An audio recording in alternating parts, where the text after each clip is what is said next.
The moment that changed this family's life was recorded on a security camera. And if that footage didn't exist, if those few seconds hadn't been saved to a hard drive above the door of a dry cleaner's shop, no one would believe what this dog did. Because what happened 30 minutes after they left that shelter should not have been possible. Angel is 9 years old. She has never seen the color of her mother's eyes, never watched her father's face when he laughs, never looked out of a window at rain. Her world is not dark. Her world is sound. The particular creak of the third stair when Gail comes up at night to check on her. The difference between Warren's tired footsteps and his hungry ones. The way a room changes slightly, subtly, when someone in it decides to lie. Music breathes, present but soft. One Saturday morning, Angel was at the kitchen table when a radio segment came on. A shelter worker was being interviewed about overcrowding. In the background, barely audible beneath the host's voice, there was a dog. The sound of something large and patient. Angel set down her spoon. She tilted her head, the way she always does when something pulls her full attention, and she didn't move again until the segment ended. She didn't ask for a dog that morning. She never asked for things impulsively. That wasn't how she worked. But that afternoon, she said to Warren, not as a question exactly, more as a statement she was testing out loud, "Dad, I want to go to the shelter, not to get anything, just to listen." Warren looked at Gail over his coffee cup. Gail looked back at him. Neither of them said no. They arrived on a Saturday. The shelter announced itself before they reached the door. A wall of sound, layered, urgent, metallic, dogs calling from every kennel, paws striking concrete in irregular rhythms, the clang of a gate latch, the sharp smell of disinfectant underneath, something older and more desperate. Gail stayed close. Warren kept one hand near Angel's shoulder without touching it. But Angel didn't need steadying. She walked in like she was reading a room she had been studying for years. She moved through the noise the way you move through a crowd when you know exactly where you're going, not fast, not reckless, but certain. Her head tracked slightly left, then right. She passed the first row of kennels, then the second. Most visitors stopped at the dogs that made the most noise, the ones that threw themselves at the bars, that demanded to be seen. Angel kept walking. At the far end of the corridor, there was a kennel that was not making a sound. No barking, no movement, no scratching at the base of the door. Just a stillness. Angel stopped. She turned her head toward it, slowly, precisely, the way someone turns toward a voice that has spoken their name in a crowded room. And then she walked straight to it, without hesitation, without anyone pointing the way. Inside the kennel sat a German Shepherd. Tan and black, large, muscular in the way of a dog that was built for work and had not yet given up, even if it had stopped performing. His food bowl was untouched beside him. A red tag on the cage door read, "Final notice, 4 days." He was not jumping, he was not begging. He was simply sitting, watching the corridor with the patience of something that has been waiting so long it has stopped expecting anything to come. Angel reached her hand through the bars. The dog looked at it. Then, without urgency, without desperation, he stood, crossed the kennel in 3 slow steps, and pressed his large, warm paw against her small, open palm. Behind her, Gail's hand flew to her mouth. Warren took a step back and said nothing. There was nothing to say.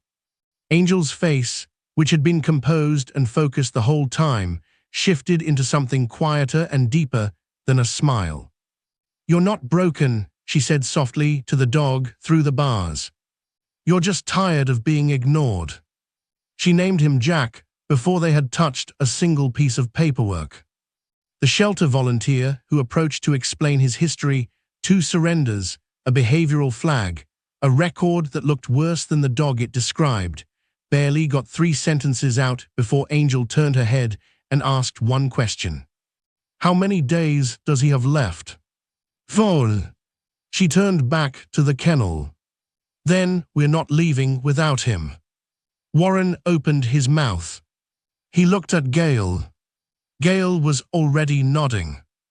Welcome to this channel, and if this is your first time here, I want you to know you arrived at exactly the right story. We find the moments the world walks past, and we make sure they don't disappear. Right now, our team has a real goal. We are working to reach 1,000 subscribers this month so we can bring you stories like this one every single day. We are building something here, and every subscriber, every like, every comment is a brick in that wall. If Angel and Jack already have your heart, and I think they're about to hit subscribe right now and become part of our growing family. We read every comment. We notice every share. Now, before we go any further, rate this video in the comments on a scale of 1 to 10. We take those numbers seriously, and we'll show you why at the end of this story. Jack still has 30 minutes to walk. Let's go. Warren opened his mouth. He ran the numbers in the half-second before speech, the deposit they'd need for the lease amendment, the food, the vet, February's bills still sitting on the counter. He closed his mouth. He looked at Gail. Gail was already nodding. She had been nodding since the pour. What do we need to sign? Warren asked. What the shelter's file called a behavioral problem, a 9-year-old blind girl identified in under 2 minutes as loyalty that had run out of places to go. This is not a sentimental observation. It is a documented failure of process. The American Veterinary Society of Animal Behavior has produced extensive research showing that behavioral evaluations conducted in shelter environments are among the least reliable predictors of how a dog will perform in a home. Stress, confinement, noise, and the complete absence of routine warp behavior in ways that a single assessment cannot account for. Dogs flagged as aggressive in shelters regularly become stable, devoted companions within weeks of placement. The system did not assess Jack badly because it was cruel. It assessed him badly because it was under-resourced, time-pressured, and working from incomplete information. The cost of that gap was almost Jack's life. Angel didn't have a file on him. She had 30 seconds and an open hand. Context, it turns out, changes everything. Right now, somewhere in a shelter, there is a dog sitting quietly in a kennel with a tag on its door that nobody wants to read aloud. That dog is not broken. It is waiting. The supervisor's name was printed on a laminated badge clipped to his left pocket, but nobody looked at it. He was the kind of man whose authority announced itself through posture rather than introduction, mid-50s, careful eyes, the practiced patience of someone who had spent years absorbing other people's difficult moments and converting them into process. He managed the shelter the way cautious people manage anything they are responsible for, by staying close to policy and further from risk. He asked Warren and Gail if he could have a word, quietly, in the way that makes the person being asked feel they don't have much choice. They stepped a few meters down the corridor, far enough for the conversation to feel private.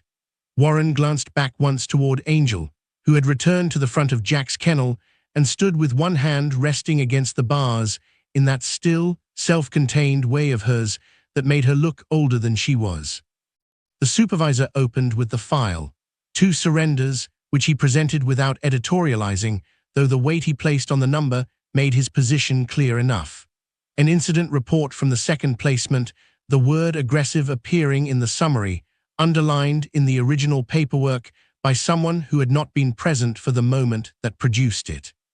He talked about Jack's time in the system, about the behavioral flag, about the protocols the shelter was obligated to follow when a dog with that kind of record was being considered for placement. He talked about all of this in the measured, regretful tone of a man who had delivered versions of this speech before and believed he was doing the right thing each time. Then he glanced down the corridor toward Angel. "I understand your daughter is visually impaired," he said, and paused in the gap after the word as though searching for the right configuration of what came next. "A dog this size, with this history, I'm not sure this is the right match. I wouldn't feel right placing him." He looked at Warren when he said it. Men in his position tended to look at Warren. Warren's jaw tightened. A small movement, barely visible, but Gail saw it and spoke before it could become something larger. "She found him," Gail said, and her voice was quiet in the way that quiet can be more arresting than volume. In 30 seconds, in a shelter full of dogs, without being able to see a single one, she let that sit for a moment. How did she know which kennel to walk to? The supervisor shifted his weight. He didn't have an answer for that, not one that fit the framework he was working from, and the discomfort of that showed briefly in his expression before he recovered it. He was drawing breath to continue when a voice came from down the corridor, clear and unhurried, cutting through the ambient noise of the shelter with the precision of someone who had spent a lifetime learning to project into spaces they couldn't see. "I can hear you talking about me." All three adults turned. Angel was standing at Jack's kennel.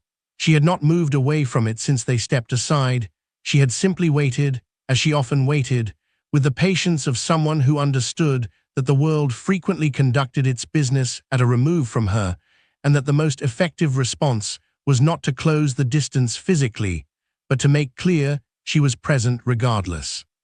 Jack was beside her on the other side of the bars, sitting with his shoulder aligned to hers through the metal, calm as furniture, his dark eyes steady on the three adults down the corridor. The supervisor opened his mouth. Angel spoke first. "He's not dangerous." She said it without heat, without the defensive urgency of someone making an argument they're not sure they can win. She said it as a correction, the way you correct someone who has mispronounced something, factually and without unkindness. "He's been waiting for someone who wasn't afraid of him." A brief pause. "I'm not afraid of him." Jack did not move during this. He sat where he was, weight settled, ears forward but not tense, with the composed attention of an animal that has been discussed at length by strangers and has learned that the best thing to do is simply continue being what he is and allow the evidence to accumulate. The corridor was quiet enough that the distant barking from the front wing became audible again, a reminder that the rest of the shelter continued its ordinary desperation, while this particular moment held itself still. The supervisor looked at the paperwork in his hand, then he looked at the kennel, at Jack's steady posture, at the child standing beside him, at the absolute absence of anything in that scene that resembled a liability. He was a man who operated by policy, but he was not, underneath the badge and the practiced caution, a man without eyes. He stamped the form. Institutional bias is not usually the product of malice. That is what makes it so durable and so difficult to dismantle. It is the product of shortcuts, cognitive and administrative, that allow systems to process large volumes of decisions without stopping to examine each one fully. A behavioral flag replaces a behavior. A category replaces a creature. A label replaces a life. This pattern operates identically in shelters, schools, hospitals, and hiring processes, and its consequences fall hardest on those who are already hardest to classify: the dog that doesn't perform on cue, the child who experiences the world differently, the person whose file tells a story their presence contradicts. The antidote is not a better system, though better systems help. The antidote is individual courage, the willingness to look past the document in your hand at the living thing in front of you and trust what you actually observe over what you've been told to expect. Angel had no file on Jack. She had presence and patience and an open hand that turned out to be enough to see exactly what the system had missed. Jack had never worn a lade that belonged to someone who wanted him. That distinction, invisible to anyone watching from the outside, was everything. The leads he'd known before were attached to obligation, to the resigned duty of people who had already begun calculating how long they were willing to try. This one was held by Gail, both hands, fingers wrapped firmly around the strap, with the particular grip of a woman who had just committed to something and was still absorbing the full weight of what that meant. Warren walked on her left. Angel walked between her parents in the formation she always used outdoors, her right hand resting lightly on Warren's arm, not gripping, just maintaining contact, the way sailors once trailed a hand in water to feel the current beneath the surface. Jack walked beside Angel. Nobody had asked him to. The shelter volunteer had clipped the lead to his collar and handed it to Gail, and Jack had fallen into position at Angel's left without instruction, without correction, without the trial and error of a dog still working out its place in a new arrangement. He simply moved to her side and stayed there, matching the family's pace with the easy precision of an animal that has been watching people long enough to understand how they move together. Warren noticed. He said nothing. He was still doing the mathematics of the afternoon, the paperwork signed, the deposit agreed, the conversation he needed to have with the landlord on Monday morning, but underneath the logistics, something else was happening in him that he didn't have language for yet. He kept watching Jack from the corner of his eye. They took the shortcut. It was the route they always took from this part of town, a narrow side street that bypassed the main road and cut the journey by 20 minutes. They knew it well enough that they walked it without discussing it, turning instinctively at the right corner, reading the familiar geography of the neighborhood through habit. The street had a bend halfway along where the pavement narrowed slightly and ran close to the edge of the road, but they had never thought of it as anything other than an unremarkable feature of a route they had used 100 times. It was a bright afternoon, cold but clear, the kind of February day that looks warmer than it is, the light flat and pale, the shadows sharp. Other people were out, a woman pushing a stroller on the far side of the road, a teenager on a bicycle moving away from them toward the main street.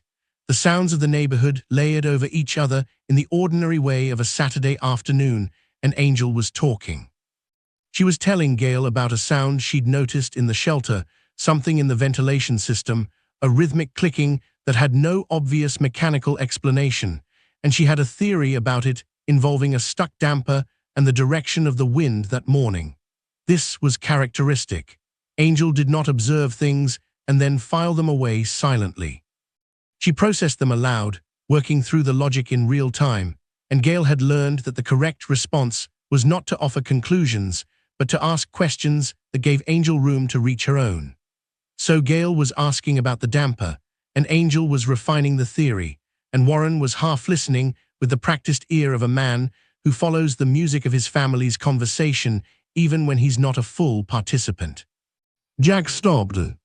Not gradually, not the slow deceleration of a tired dog. He stopped completely mid-stride, and the lead went taut in Gail's hands before she had consciously registered the change. She felt it before she understood it, a sudden resistance, a weight that had been moving with her and was now fixed and firm and pulling slightly forward toward the bend. Warren looked down. Something had altered in Jack's entire physical architecture. The easy lope of a moment ago was gone. His weight had shifted forward onto his front legs. His ears, which had been relaxed and angled back in the comfortable position of a dog at ease, were now fully forward, tracking something around the corner with a precision that made them look mechanical. His spine was rigid. His head was low and level, the working posture of a dog running calculations that had nothing to do with the family's afternoon. He was not looking at them, he was looking at the bend. Gail opened her mouth. She didn't know what she was going to say, a question, maybe, or Jack's name, or something that would prompt Warren to look where she was looking. She didn't get there. The sound of the engine came a half-second later, already too close, already too fast. The particular pitch of a car taking a corner at a speed that assumed the street would be empty because it usually was. Angel was still mid-sentence. And then Jack moved. The German Shepherd's auditory range extends to roughly 65 kHz, more than 3 times the upper limit of human hearing. More critically for what happened on that street, a dog's ability to determine the direction and distance of a sound source involves a neural processing speed that exceeds human capacity by a significant margin. Jack did not have more time than Warren or Gail to react to the approaching car. He had more information, processed faster, converted into action without the delay that human cognition introduces between perception and response. What looked, on the security camera footage, that the dry cleaner's owner would review the following morning. Like preternatural awareness, was in fact biology operating exactly as it was designed to, acute, decisive, and entirely without hesitation. The shelter had called this dog a liability. What he carried in his nervous system was closer to a gift. The car came from the left. That detail would matter later, when Warren tried to reconstruct the sequence in the way people reconstruct things that happened too fast to fully experience, working backward from the aftermath, trying to locate the moment where intervention would have been possible. The car came from the left, from around the bend in the narrow street, and it was moving at the speed of someone who had made this turn without incident so many times that the possibility of incident had ceased to exist for them. Not reckless in the way recklessness is usually imagined, not aggressive, not deliberate, just inattentive, the ordinary, catastrophic inattention of a person who has confused familiarity with safety. Warren heard it first, not as a car, as a sound arriving in the wrong register, too close and too sudden for the position it occupied in his awareness. He was mid-step when his body began to process it, that fraction of a second where the brain knows something before the conscious mind has assembled what that something is. He turned his head. The car was already around the bend, already filling the narrow street. Already less than 20 feet from the point where Angel stood on the outside of their group, closest to the road's edge, still mid-sentence, about a ventilation damper, her voice even and absorbed in the logic of her own theory. She could not see the car. She could not yet hear it above her own voice, above Gail's question, above the layered ambient sound of the afternoon that her brain was continuously sorting without effort. The engine noise had not yet separated itself from the background in a way that would have triggered her to stop speaking and turn her head and understand. Gail saw it at the same moment Warren heard it.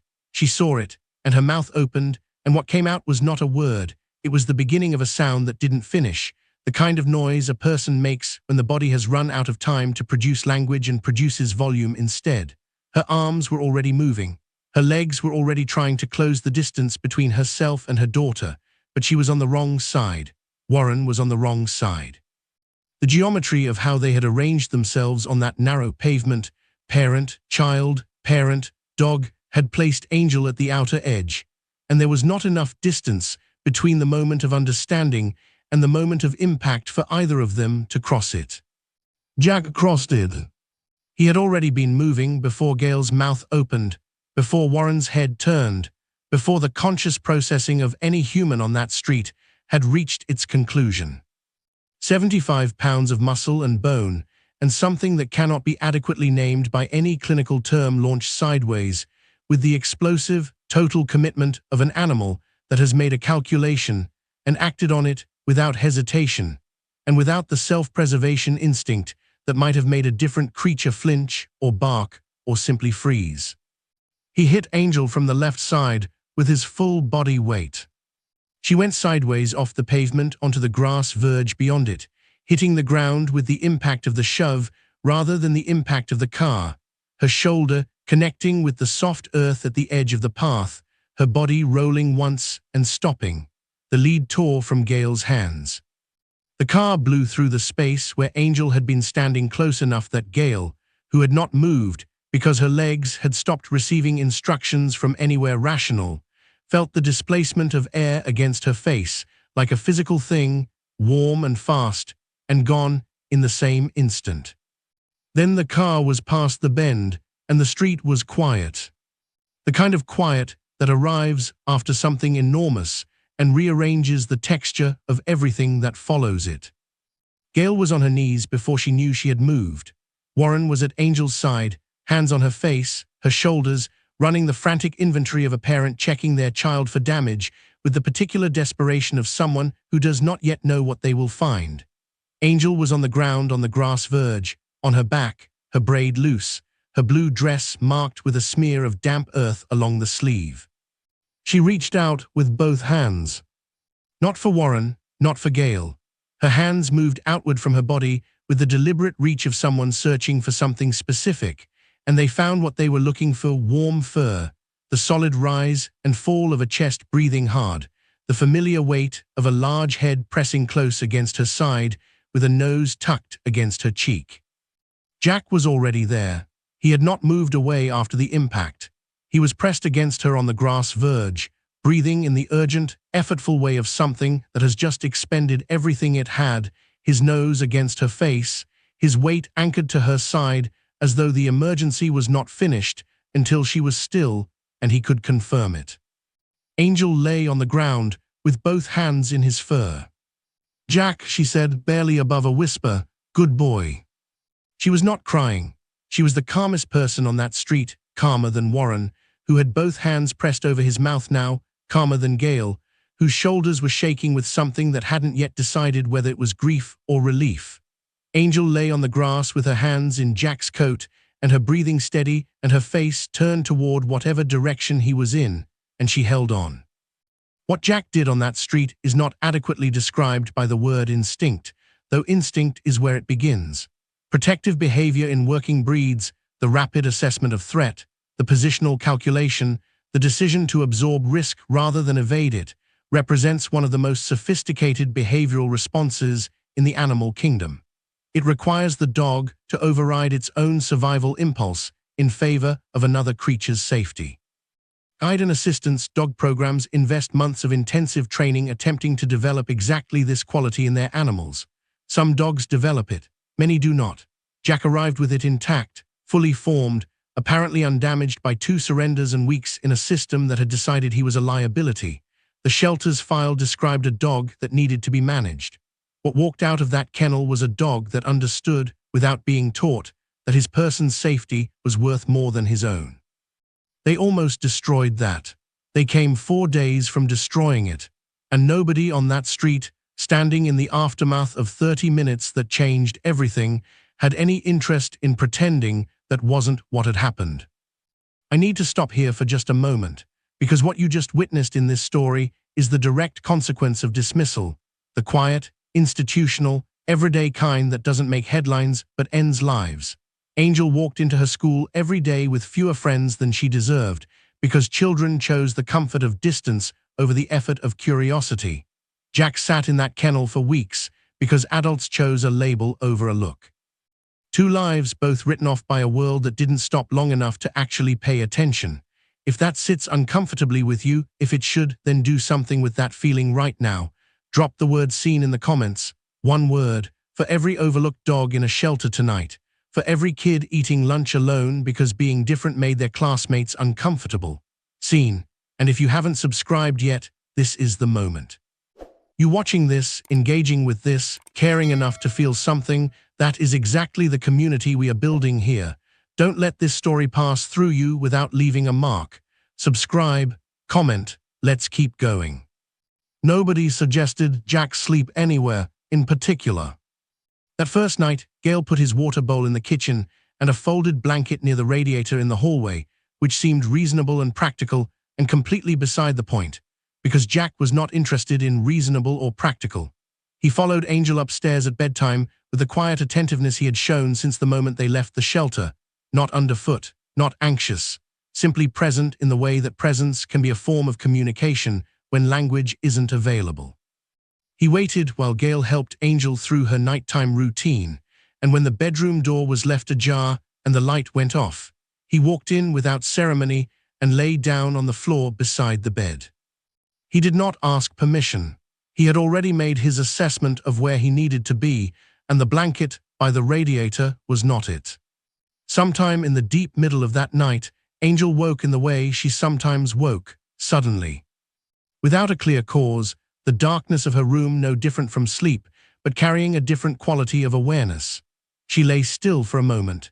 Then she reached her hand down over the edge of the mattress, fingers spread, reaching into the space beside the bed the way you reach for something you are not entirely sure will be there.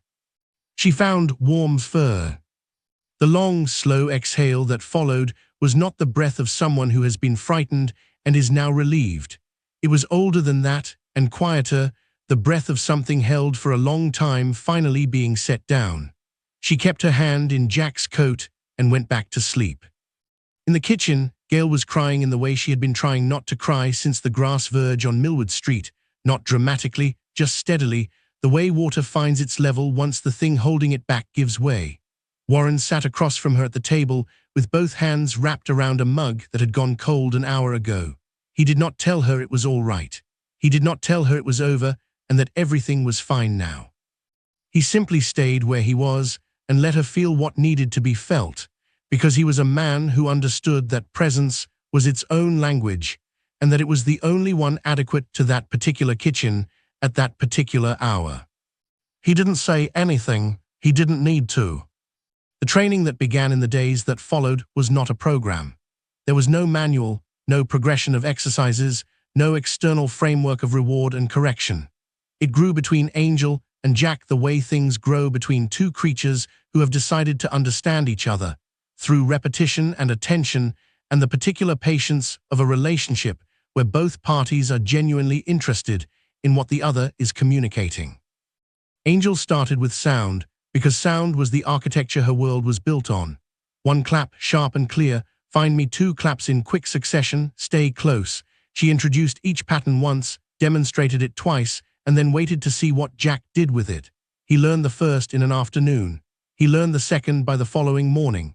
She did not celebrate this with the exaggerated praise of someone surprised by an animal's intelligence. She received it the way she received most things, with quiet acknowledgement, a hand in his fur, a word or two spoken in the tone she used when something had gone exactly as she'd understood it would. What emerged over those first weeks was not a trained dog performing on command. It was a working relationship between two beings who had independently developed a heightened attentiveness to the world and had found in each other an equal. Jack walked beside Angel each morning to the corner where Gail waited for the school bus, his body angled toward her with a consistency so precise it appeared calibrated, adjusting his pace when she slowed, widening slightly when the pavement narrowed, stopping at the curb a half-beat before she registered they had reached it. He had not been taught these things. He had observed and adapted and continued adapting, because attention without application is only half the work. One afternoon, a neighbor's car alarm went off without warning, sudden and shrill and close, the kind of sound that arrives before the brain has context for it. Angel flinched. It was an involuntary thing, a fraction of a second, her shoulders rising and her head pulling back from the direction of the noise. Jack was already beside her before the flinch had finished, his weight pressing gently against her left leg, his presence converting the alarm from a threat the body couldn't locate into something with a known edge. The flinch resolved. Her shoulders dropped. She put her hand on his back without thinking about it. He was not a certified guide dog. He had not passed a board assessment or completed a formal program or earned any of the designations that official bodies require before they will acknowledge what an animal can do. He was a dog who had decided, with the complete and unsentimental commitment of his breed, that Angel was his person, and that his person would not be caught off guard, not unexpectedly startled, not navigating the world's edges alone while he was breathing. Angel's world got larger, not in the dramatic way of stories that require a single transformation, but in the incremental, daily way of someone who has been quietly expanding their radius because the thing that made the world feel manageable was now always within reach. She walked taller, not metaphorically, her actual posture changed, her shoulders carrying less of the unconscious bracing that accumulates in a person who has spent years navigating uncertain terrain without an anchor. She laughed more easily and more freely, and with less of the restraint she had previously placed on her own lightness. As though joy had previously carried a cost, she could now afford to stop calculating. At school, the shift came on a Tuesday. A girl named Petra, who had sat 3 rows from Angel all year and kept her distance with the careful consistency of a child who has decided avoidance is easier than engagement, stopped beside Angel's desk before class and asked, without apparent preamble, "What's your dog's name?" Angel turned her head toward the voice. She recognized it by the particular timbre of it, the slightly nasal quality that carried through even in 2 words. She had identified Petra's voice in the first week of term and had noted, privately, that it had never been directed at her before. She smiled. "Jack," she said, "he's a German Shepherd." And then, because Angel was always interested in whether people were actually curious or merely performing it, "Do you want to hear what he sounds like when he runs?" Petra sat down in the empty desk beside her. Research into the human-animal bond has produced consistent findings across institutions and disciplines. For children with disabilities who face social stigma, a companion animal functions as what developmental psychologists call a social catalyst, a point of common interest that reduces the friction of first contact between children who might not otherwise find their way toward each other. Jack did not transform Angel's social world overnight. That is not how these things work. But he gave Petra a question to ask, and Angel an answer worth giving, and from that small Tuesday morning exchange, something began that had not existed the week before. Jack saved Angel's life on a street in February. In the months that followed, he saved something quieter and equally important, her access to the ordinary, belonging that every child deserves and that stigma had placed just out of her reach. Jack was surrendered twice, flagged, given 4 days, and then he repaid a 9-year-old's faith in him with everything he had on a street in 4 seconds without hesitation. So here is my question for you, and I want an honest answer in the comments. If you had been standing in that supervisor's position, clipboard in hand, looking at a blind child asking to take home a flagged dog, would you have stamped the form, or would you have let the label win? Tell me honestly. Because the answer says something real about which side of this story we're each standing on. And while you're there, share this video. Not for our numbers, for every dog sitting in a kennel right now with a red tag on the door, for every kid eating lunch alone because being different made the people around them uncomfortable. Share it. Time moves differently once the thing you were afraid of losing has been found. The months that followed that February Saturday accumulated quietly, the way good things tend to accumulate, not in dramatic installments, but in the steady, unhurried layering of ordinary days that are slightly better than the ones before them. Jack filled the house in ways that were both practical and impossible to articulate. He filled the floor beside Angel's bed, and the space next to her chair at the kitchen table, and the corridor between her room and the bathroom at night. He filled the silence that had previously occupied those places with something that wasn't sound exactly, more like the specific quality of air in a room where something living and attentive is always present. Angel grew. Not in the way that growth appears in stories, not through a single moment of revelation or a scene in which everything clarifies at once. She grew the way children grow when the conditions around them quietly improve, incrementally, consistently, in ways that were most visible to the people watching closely. Gail noticed it first in her posture, then in the speed of her laugh. Warren noticed it in the way she spoke in class, which her teachers relayed at parent evenings with the slightly dazed quality of people describing something they are still processing. She had always been sharp. What changed was that she had stopped managing her sharpness, stopped filing its edges down to a size she calculated would make other people comfortable. She answered questions fully now, without the small hesitation she had previously inserted to allow less attentive students the chance to answer first. She followed a thought to its conclusion in class discussions, without checking herself at the point where conclusions became inconvenient to the people who hadn't reached them yet. Her teacher stopped finding this startling and started finding it useful. The school's academic challenge team had never had a member quite like her. The competitions required speed and pattern recognition and the particular capacity to hear what a question was actually asking beneath the way it was phrased, a capacity Angel had been developing since before she could name it. She became their most consistent scorer, not because she studied more extensively than her teammates, though she was disciplined in her preparation, but because she heard the hesitation in a moderator's voice that indicated a question had more than one defensible answer, and she chose accordingly. Her teammates stopped being surprised by this and started trusting it, which was its own form of belonging, the belonging of being relied upon rather than accommodated. Warren stood at the back of the Regional Academic Awards ceremony and watched his daughter walk to the front of a full auditorium with Jack beside her, his harness gleaming, his pace matched to hers with the automatic precision that had long since stopped requiring conscious attention from either of them. Warren had his program folded in half and then in half again by the time Angel reached the podium. He needed something to do with his hands. Gail, 3 seats to his left, had the photograph composed and ready before Angel had finished accepting the certificate, and she took it without lowering the phone.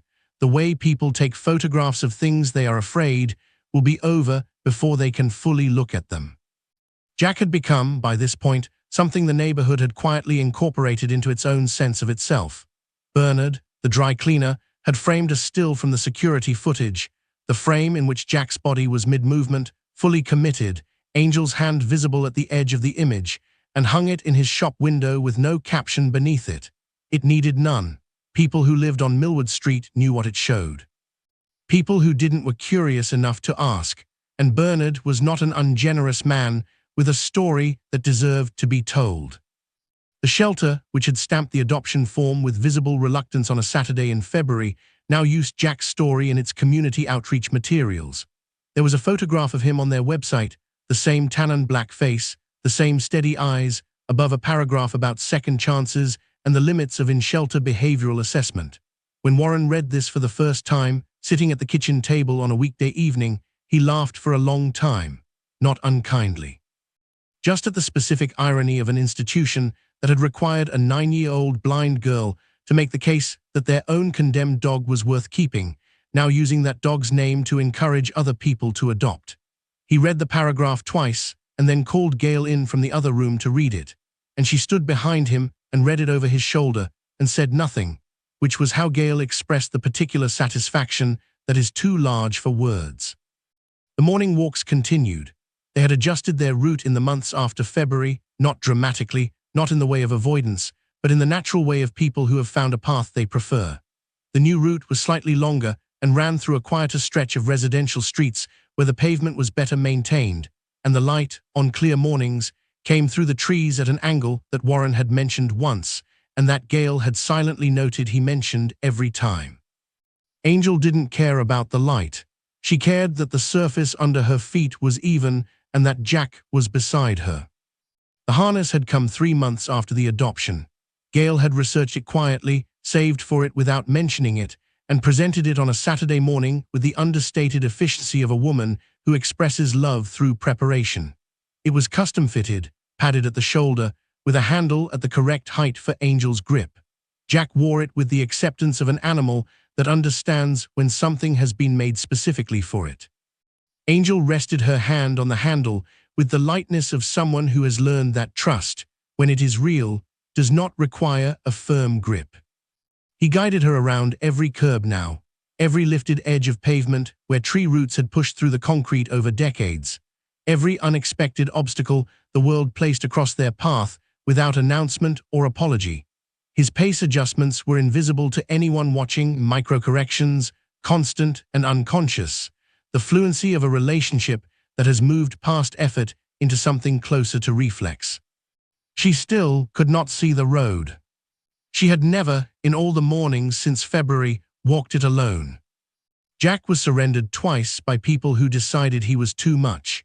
He was flagged by a system that had run out of time for complexity. He was 4 days from an ending that would have been quiet and institutional and completely without witness. Another number in an annual report, another kennel cleaned and refilled. And then a girl who had spent 9 years being told, in the soft and persistent language of exclusion, that she was also too much, walked into a shelter on a Saturday morning and found him in the only quiet corner of a very loud building. He showed her what he was 30 minutes later. He has been showing her every morning since. The transformations in this story did not originate in policy reform or institutional change, though both would have helped.